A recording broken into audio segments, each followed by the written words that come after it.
Hey everybody, it's Kenny Temuel here from RedToothElephants. Welcome to my next installment video of Fantasy iTeam, where I share with you some tips to do with your team selection and the upcoming games. So top scoring players, we've got Butland, we've got Alonso there, Bailly and Maguire, no surprise there. Alonso came with 2 goals against Spurs, which, I was absolutely gutted that I didn't bring in Alonso. And I think he's got to be in the mix now for the next couple of games. Remember, your defenders, high-scoring defenders, that's really important to really think about your high-scoring defenders, not just about defenders that are going to get you clean sheets. We've got Butland there with, if we go into the app, and we can see Butland made 9 saves. That's 9 saves. Remember, you get 1 point for every 2 saves you make. So if we do the math, we can see game started, that's 4 points, 2 points per game. Add to the clean sheet, which was 1 clean sheet, that's 5 points, that's 9 points there. And then you add on the saves, or you take away the 1 point for the goals conceded and add on the saves, which was, I believe, 4 points for the saves there. He makes 2 more saves, and then that's 10 points worth of saves. So Butland is going to get you some saves, and you look at the games they've got coming up. Difficult games, a couple of difficult games there, but you can imagine he's going to be, stopping some shots against West Brom. So that's something to think about. Maybe price-wise, he's not that expensive. As I said, high-scoring defenders. It's really important you think about. Tip number 1 really here is going to be, you must get the right balance between clean sheets and high-scoring defenders. Okay, I think I talked about this in a couple of videos before. If you bring in, let's take, for example, Alonso, Bailly and Maguire. Okay, and let's say that, across 4 games, they maybe don't get any clean sheets. They don't get any clean sheets across 4 games. But in one of those games, let's say Alonso scores as he did against Spurs. In fact, let's do that. Let's look at Alonso. So Alonso conceded 4 goals. He's got no clean sheets, but you can see in 2 games, he's already given you a return investment of 14 points. Now, if your strategy was to select a defender who was going to get you clean sheets for 2 games, there's no way they just can't. They can't reach the amount of points that a goal-scoring defender can give you. So that's a no-brainer. Even if this was, game started 4, and and he'd only, let's say, gotten you around 15, 16 points, and conceded a few more goals, that's still a good return on investment. It's still a good return on investment. It's really hard to predict clean sheets. It's a really difficult thing to do, and I was having this debate with some people in our mini league, and I don't think it's the right way forward is to select your defenders based on clean sheets. That's tip number 1. Don't forget that tip. Tip number 2, in terms of your goalkeeper, just to remind you of this tip again, mentioned it before. High value or premium goalkeepers are a bit of a point sink. I'll say that again. Premium goalkeepers, expensive goalkeepers, are somewhat of a point sink. For example, let's look here at David De Gea. Classic example, he's on 6.6. Now, 6.6 would get you, that's not far off of Aaron Ramsey, who is, more likely to score, and therefore more likely to get more points than a David De Gea. So if you're sinking your 6.6 mil into a goalkeeper, you've got to think, well, yeah, they can get a clean sheet, but what else can they get? And they're not going to get. He's got 1 point, or I think he's made 1 save. So he's not even, quite got the points from the saves there. All these points are coming from games started in clean sheets. And yes, David De Gea, in this scenario, he's got some really good games coming up. So, but I'd still not choose David De Gea based on this. I would go in and choose one of the defenders who is more likely to score. And you can see there, we've got Valencia, clearly he's got some clean sheets, but Bailly there has scored. And you can see some of the other defenders there who have got clean sheets, like Hegazi. He's got the clean sheets, but he's also scored. So that's, a real classic case, really. Go for the defense. Point number two: don't waste your money on really expensive goalkeepers. Instead, think about choosing a less expensive goalkeeper and going with a defender who is perhaps going to get you clean sheets, but even more so, may also get you the goals as well. So that's tip number two. Okay, we can look through the rest of the team for game week 2, and there are no surprises there. Obviously, we're going to come to this in a minute. Do you choose Pogba over Mkhitaryan? Do you bring in Chicharito, who is going away to Newcastle? We can see here Pogba or Mkhitaryan. That's a decision we're going to talk about in a moment.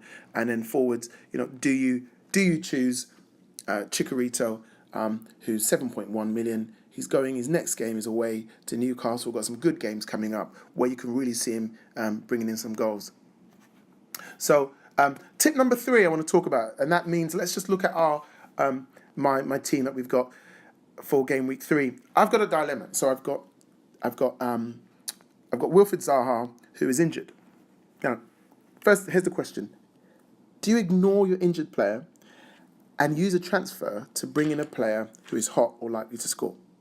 So do I just leave Zaha there and, let's say, just decide to swap Jesus out for another striker or for another midfielder so that I go to a 3-5-2? What's the problem with ignoring your injured players? Well, it's very obvious. It means that in the subsequent game week 4, I'd still only have, unless I deal with that, I'd still only have 10 point scoring players to choose from. So the decision is between planning for the future or, striking while the iron's hot and making a decision for someone who's in form in the week. Tip number 3: sometimes you need to ignore your injured player so that you can, and bring in a player who's more likely to score. Let's go to that decision: Mkhitaryan or Pogba. All right, which one do you choose?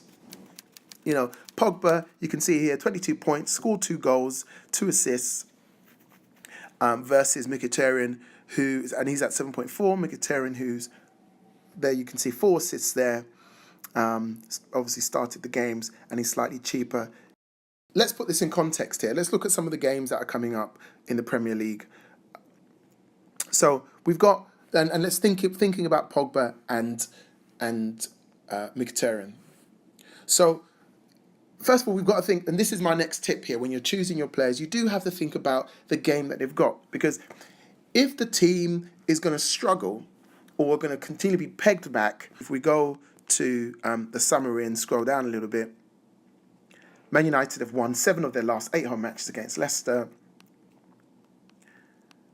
Leicester have failed to win 20 of their last 22 away matches in the Premier League.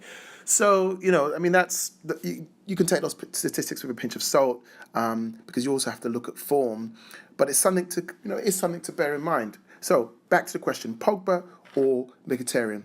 Well, when you think about Pogba's stats, Pogba tends to score goals in the latter part of the game. Let's just have a look. For example, if we go to Match Center and have a look at the previous game week, let's look at there. You can see Pogba scored 81st minute, although he did assist early. He's got some assists there. And let's go to the game against West Ham. Again, you can see Pogba there, 89th minute.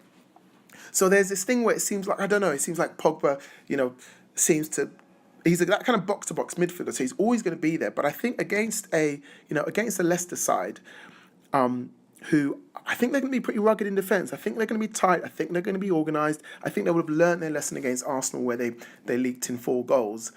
I don't think they're going to win, but I don't think it's going to be a walkover for United. In fact, I'm going to say it's going to be a 2-0 or potentially a 2-1 victory for Man United. So who do you go for? Well, I'm going to go for Mkhitaryan because I think his assists are going to come through. So if we look at, stay with the Premier League, and let's look at player statistics. Mkhitaryan and Pogba are obviously up there we look at assists. Obviously, Mkhitaryan, we know already, has got quite a few assists. I think you want to choose Pogba for the long term and Mkhitaryan for the short term.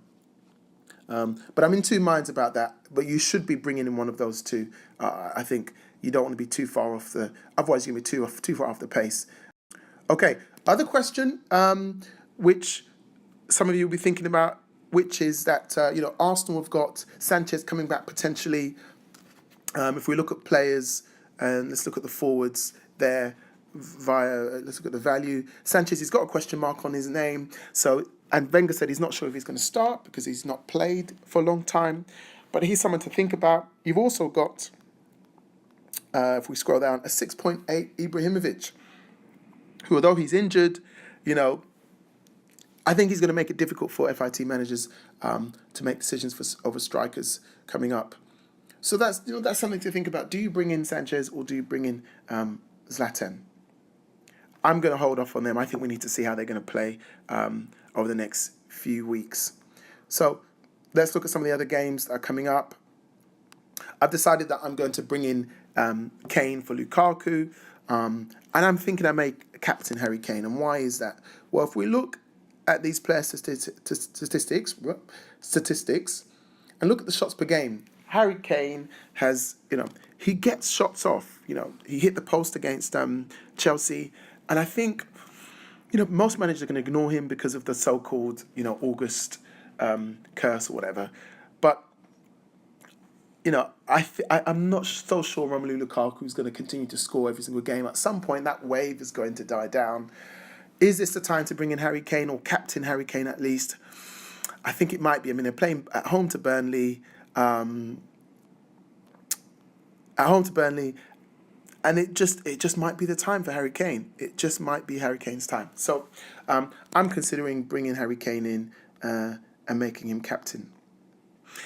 Let's also think about planning ahead. So there's two things that are coming up here, guys. You've got the transfer deadline, which is going to be next Wednesday, I believe, or potentially next Friday. It might actually be next Thursday night. So anyway, you've got a week from today, basically, before the transfer deadline closes. That's going to mean there's going to be a whole, raft of kind of movement. So be careful with this. Check, any sort of wild cards or risky purchases and transfers that you make, because they may be out of teams and they may be, may not be in the league. Certainly, it's not. I mean, Coutinho seems to be in. Sanchez seems to be in, but that could all change at the last minute. So that's something to think about. And if they do change and they stay in the Premier League, for example, let's say Oxlade did go to Chelsea, would they use him as a wing back? It's all up in the air. The other thing is the international break. We've got the international break coming up, and that's, you're going to have more injured players potentially. So those two things are isn't that my next tip? Just have that in mind as you're planning ahead. And then, actually, it's a third thing allied to that, which is in a few weeks' time, we're going to have a bonus transfer. Exactly, game week 5. If you're like me in our mini league and you don't allow the kind of pay to win transfers where you can buy extra transfers and you just use the default transfers, then game week 5, we're going to get a third transfer. And that's really important because, a couple of things you might be trying to think about is, if you haven't got Alonso, that could be a time to use that extra transfer to bring in Alonso or indeed anybody else that's in form. But you also want to, think, and this is the thing about Fantasy iTeam, you want to start planning ahead around, how you want to start shaping your team based on the games that are coming up. It's still early days, but you want to start manoeuvring. For example, I've got 2 Southampton defenders. I don't want to stick with 2 Southampton defenders beyond game week 5. They've got Crystal Palace, game week 5, which you'd think they'd be doing, they'd do okay. And then they go play home to United and then away to Stoke. I mean, I want to start shaping my defence now, and I need to bring in some goal-scoring defenders. So, my next tip is plan ahead in advance, at least a few games in advance. You've got to start thinking about the kind of players that you want to bring in and how you might free up some funds to bring them in. Okay, that's really crucial. So as I say, Southampton away to Huddersfield. I'm not going to probably do anything about that now because I want, as I said, I want to get Kane and Mkhitaryan or Pogba in. The next game week, as you can see, because of that decision, you know, I'm going to leave in some Manchester City strikers so that they get to also benefit from that home match against Liverpool, where I think there will be some goals. I think they're both attacking sides. There's going to be goals scored. So that's what I meant when I said, you know, you think about fixtures and think about the kinds of, you know, what those fixtures are like historically. So let's go to Man City, Liverpool, for example. And we can see, well, in the previous 6 meetings, Man City haven't won. Let's actually look at some of those stats. So you can see there, this game earlier on in the year, last year actually, Man City lost. So Man City haven't. So Man City have got a lot to, you know, to kind of play for in a way. So I can see lots of goals in this game, and I want to keep my strikers available for this game. So for that reason, this game week, I'm still going to keep. I'm going to keep Aguero and Gabriel Jesus, and that will bring me up to game week 4 after the transfer deadline and an international break. Hopefully they wouldn't have been injured, and then they'll be available to play against Liverpool. And then after that, as I said, you know, I'm thinking about shaping my team. It's after that where I then, you know, you then think about who do you need to bring in. And I only want to have one Man City player going forward, I think, unless they're both hot. So at that point, I'm then probably going to look at the rest of the games and see how I can shape it up. But I know that by the time we get to game week 5, I want to make sure that even before then, I've got Alonso in, and actually I've got my goal scoring defenders are in there. So start thinking ahead and planning to see the games that are coming up. Okay, so that's really about it for me today. You know, I really like using this Who Scored app because it's great for statistics and, you know, things like, for example, you know, shots on target per game. Liverpool and Arsenal are up there. They really get the shots out. So that gives you a sense of, you know, the kind of style they play. And if you stick with them over time, they're going to get you the goals that, you know, they've got to go in at some point. So I quite like seeing that. You've obviously got to wait for the news conferences that are coming up to see who's going to play where. And it's Friday as I'm doing this video. But you know, by Saturday morning, we'll have more of an idea of who's actually playing. So hoping for all the best for you this weekend. You know, Man City, Bournemouth, I can really see Man City hopefully putting a few goals away. As I say, I'm concerned slightly about the Huddersfield Southampton game. Chikorita might be someone you bring in again for Newcastle. And then, as we obviously talked about, United midfielders. Chelsea, Everton, the history there is not necessarily plain sailing. If we scroll down, you can see that it's actually been a mixed bag. So I think that's going to be a tight one for Chelsea. But again, maybe you don't want to miss out on Alonso because a free kick comes and Alonso will be on the end of that. West Brom against Stoke City. I'm thinking that might be a nice kind of 0-0 draw type game, or at least I can see West Brom keeping a clean sheet, hopefully. And then we've got the kind of match of the weekend, Liverpool-Arsenal, which is usually full of goals. Do you bring in a Firmino or a Lacazette? Or do you bring in a Kane? Again, I leave that decision to you. It wouldn't be wrong to bring in a Firmino. Arsenal do leak goals. You know, Firmino was hot this week in the Champions League qualifier game, as was Gylfi Sigurdsson's. If you saw his amazing goal against, I think Hajduk Split was the name of the team. Amazing goal. Do you bring him in? Let's just see how much Sigurdsson's kind of worth at the moment. See if we can find Gylfi Sigurdsson there. It might actually be easier to sort by alphabetical order. Let's see. Sigurdsson 7.2. I think that's pretty pricey for definitely very pricey, considering the games they've got coming up and considering what you could get for that amount of money. You know, you've got players who are on 16 points, 13 points, around that kind of price, and even lower with Moyes. So Sigurdsson's not someone to be going for at the moment, I don't imagine. But wait and see how Everton use him. Okay, so that's the end of it for me. I'm looking forward to my head-to-head. I've got a challenge head-to-head against Who Are You? Samson there. He's got a couple of question marks in his team. So hopefully that's going to help me out. And then let's remind this gentleman about the game. 1-2, lost none, bonus head-to-heads. Got this one against Essa Nuaman. Still going to gun you down. He's obviously going to benefit from the early Man City game, but I'm not sure Yaya Toure is going to be starting. So hopefully that works in my favour. David Luiz, interesting. All right, so thanks everybody. I hope this video has been helpful. Please give me feedback. Let me know what you think about the videos. I really enjoy sharing sort of the journey for me on Fantasy iTeam, but I only want to continue to do it if it's helping people. So please like, share, subscribe if it's helping you, so that I can look at that feedback and know whether to continue making some of these videos or not. All the best for the coming game week. We can see the leader for the on the leaderboard, top leaderboard, Mahmoud Abdirizak. Hope I didn't butcher your name there, Mr. D, Mr. MD. All the best there. Let's see who catches him up there. Almost 200 points. Look at that. All the best. This is Kenny Temwell from RedToothElephants signing out. Bye.